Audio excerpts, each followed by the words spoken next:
श्री जगन्नाथ मंदिरर 22 पाहाच अत्यंत पवित्र। एही पाहाच गुड़िक श्रीमंदिर सिंहद्वारु कूर्मबेढ़ा बा मुखशाला पर्यंत लंबी रही अछि।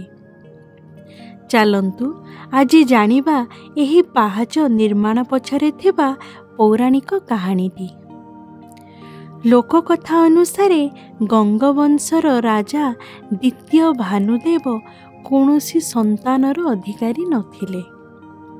पुत्र संतान प्राप्ति निमित्त से कामेश्वरंक आराधना कले।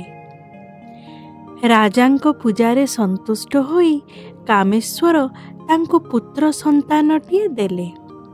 मात्र पिलाटीर जातक देखि राजा जानि पारिले जे तांकर पुत्र अल्पायु एवं तार आयुष मात्र 22 वर्ष।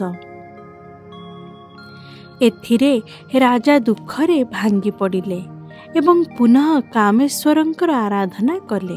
एथिरे देवता तांको श्रीमंदिर सिंहद्वारु मुखशाला मध्यरे 22 गोटी पाहाच निर्माण करिबा पई आदेश प्रदान कले। उक्त आदेश पाई राजा भानुदेव बौलमाल पत्थर 22 पाहाचर निर्माण कराइले एवं निजर पुत्रर आयुष बुद्धि निमंते ताकू सेही पाहाच उपरे गड़ाई देथिले। एही प्रथा आज मध्य चली आसुची। भक्त माने निजर छोट छोट पिला मानंकर दीर्घ जीवन कामना करी एही पाहाच उपरे आज मध्य सेमानंको गड़ाई देउछंती। एही 22 पाहाच हेउची आम जगन्नाथ संस्कृतिर जीवंत तत्व। चलंतु जानिबा 22 पाहाच मानंकर नाम। प्रथम पाहाचर नाम तीव्रा, द्वितीय पाहाचर नाम कुमुदवती, तृतीय पाहाच हेउची मंदा, चतुर्थ पाहाचटी छंदोवती, पंचम पाहाच हेउची दयावती, षष्ठ पाहाचर नाम रंजनी, सप्तमर नाम रतिका, अष्टम हेउची रौद्रा, नवमरे क्रोधा, दशमरे आसे बद्रिका।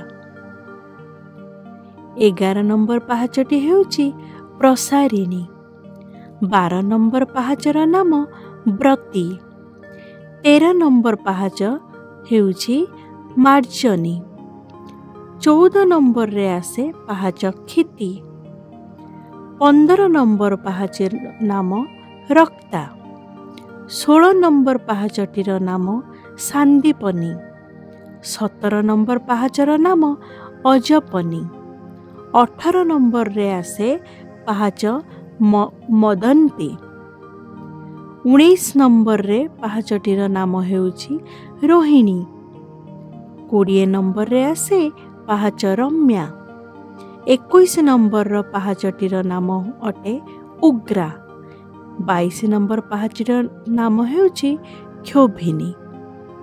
एही 22 पाहाचरे बहु विशेषत्व रहिछि। किछि तात्विक मतरे एही 22 पाहाच हेउची मनुष्य शरीर रे थिबा 22 प्रकार तत्वर प्रतीक। 22 तत्व हेउची पंचभूत, पंच तन्मात्र, पंच कर्मेन्द्रिय, पंच ज्ञानेन्द्रिय एवं मन और बुद्धि। एही 22 पाहाच अतिक्रम करी बा अर्थ मनुष्य तार सांसारिक तत्व सबु अतिक्रम करी प्रभुंको पाखरे पहुंची पारे बोली विश्वास रही अछि। जगन्नाथ संस्कृति उपरे गवेषणा करुथुबा केतेक गवेषकंक मतरे 22 पाहाच हेउची 14 भुवन और 8 वैकुंठ यथा श्री वैकुंठ, कैवल्य वैकुंठ इत्यादिर प्रतीक। एही पाहाच सबु अतिक्रम कले भक्त मोक्ष प्राप्त करिथाए बोली मध्य लोकमान्यता रही अछि। एही पाहाचर आउ एक विशेष महत्व रहिछि। एही 22 पाहाचर तृतीय पाहाचरे एक कला पत्थर खंजा जाइछि। ତାହାକୁ ଯମଶିଳା ବା ପ୍ରେତଶିଳା ବୋଲି ମଧ୍ୟ କୁହାଯାଏ। ଭକ୍ତମାନେ ମନ୍ଦିରକୁ ପ୍ରବେଶ କଲାବେଳେ ଏହି ପଥର ଉପରେ ପାଦ ଦେଇ ଯାଆନ୍ତି।